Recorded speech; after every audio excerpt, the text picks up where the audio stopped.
So I'm Tara Kent. I'm an autistic and ADHD specialist behaviour practitioner, non-ABA and developmental educator, specialisation disability.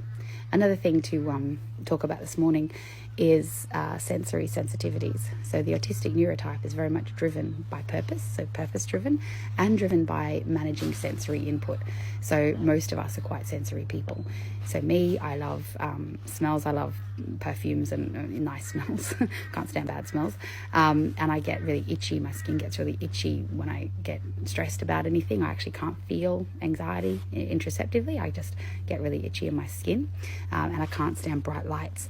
So really difficult with bright lights. I get really overwhelmed in really brightly lit situations. Further to all of that, I also struggle with vestibular input movement.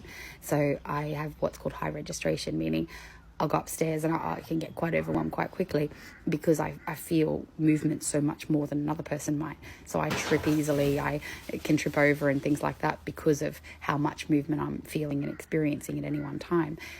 So a lot of us are quite driven by meeting our sensory needs. So I can feel very dysregulated if I'm in an environment with too much light. It can make me really angry because I actually get really bad headaches and it's quite painful for me.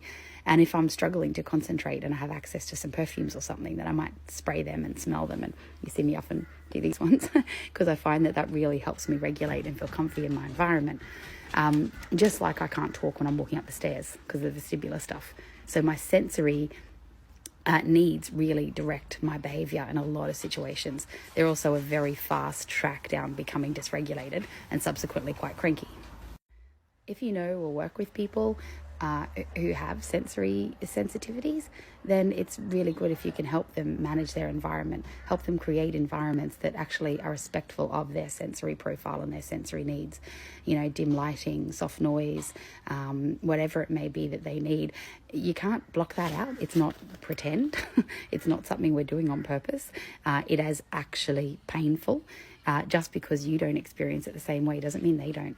So one of the best things we can do to help people around us feel safe who are autistic is make sure that the sensory environments meet their sensory needs and that we're accepting their sensory profile as a very real indicator of what they need to feel comfortable in their environment.